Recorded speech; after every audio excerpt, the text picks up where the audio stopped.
Coca-Cola's Christmas commercials are a holiday staple, right up there with maxing out your credit card and involuntarily listening to Mariah Carey until your eardrums burst. But lately, Coke's been using generative AI to create its festive ads, and the response has been anything but jolly. In this edition of The Grip, we're popping the top off the Coke controversy and what it says about AI in advertising. Let's get into it.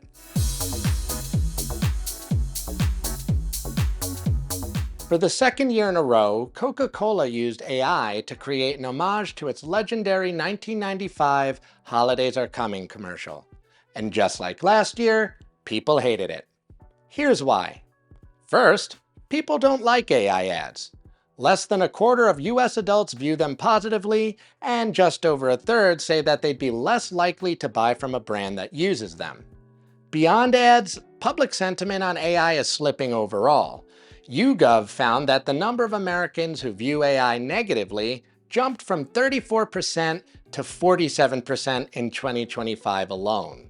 Between fears of an AI bubble, job displacement, and growing mistrust in big tech, pairing AI with the holidays feels cold and unappealing. Sort of like catching your mom making out with Santa Claus, except Santa's a cyborg pleasure bot meant to replace your father. Freaky, but not festive. Not that watching your parents make out is festive or anything, but, well, you get the point. Another reason people are upset is that Coke stepped on a classic. The original '95 ad was created by Industrial Light and Magic, the FX team behind Star Wars and Jurassic Park. Sure, a truck covered in Christmas lights isn't the apex of human creativity, but it was a genuine technical achievement from top-tier artists.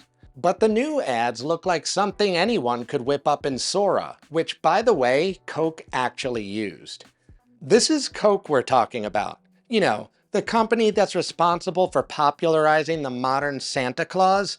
You just don't mess with a classic. And that's a lesson that Coke had already learned the hard way once before. This is Coke we're talking about. Not the powder, but the soda brand. I'm sorry, that's pretty funny. The last and most obvious reason for the blowback from Coke's AI ads is that they look plain bad. Inconsistent visual style, soulless animals, and a truck that shapeshifts more than a career politician. Coke tried to hide the glitches behind quick cuts to make the ad look passable, but no one was fooled. And that pursuit of good enough is a microcosm of a much bigger issue in marketing right now. Resorting to AI for your frontline communications, your content, your ads, your messaging has become the proverbial floor. What began as a bottom-rung tactic for small operations that treat marketing as an afterthought is now a slippery slope of convenience, used and abused so heavily that it's created a swelling landfill of mediocrity between crappy and genuinely great marketing. I call it the canyon of meh. It's that middle zone where social posts, emails, web copy, everything is cranked out with the same tools, making all the content blur together, devoid of any real brand or character. None of it's actually good, but it's good enough. On one hand, it's never been easier for great marketing to stand out. On the other, it's never been easier for audiences to tune out. To win, brands need to distance themselves from the canyon of meh and keep human connection at the heart of everything they do. Instead, Coke chose to swan dive into the canyon because, to quote their chief marketing officer, it's cheaper and speedier. A cheaper and speedier move would have been for Coke to recirculate its classic holiday ads. It seems to work well for M&M's, Hershey's, and other cavity-inducing brands. But maybe Coke wasn't aiming to win over hearts. Maybe it was aiming to be talked about. After all, why would they run it back with AI after last year's uproar? If attention was the goal, Coke surely succeeded.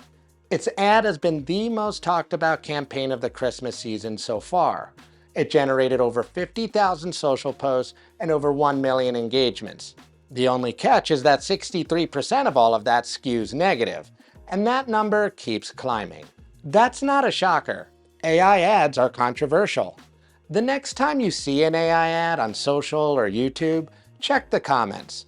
you'll notice the reaction is always overwhelmingly negative. To quote the great American band Fall Out Boy, "I don't care what you think, as long as it's about me." But here's the thing. Using AI ads to get attention is a novelty tactic with as much lasting power as a pair of Temu headphones. As more brands use it, it becomes less controversial, less interesting, and way less effective. One of the biggest problems with AI-generated creative is that it's unimpressive and mediocre. Anyone can generate the same commercial, the same visuals, the same forgettable messaging with the same relative ease. What actually stands out from this noise is fresh ideas, human connection, and craft, all the things you can't easily replicate. That's the stuff classic ads are made from, and that's what great marketers will strive for to stay ahead of the curve and ahead of the canyon. That's not to say that AI has no place in advertising. It definitely does. It's just far more useful under the hood, like using machine learning for targeting, analyzing performance data, and making campaign optimizations. But relying on it for your creative just misses the point, like using a compass as a paperweight. For brands like Coke that choose this route, at best, your marketing will be benign and easy to overlook. At worst, you'll drive off whole segments of your audience. Whether that risk is worth the reward? Well, that's up to you.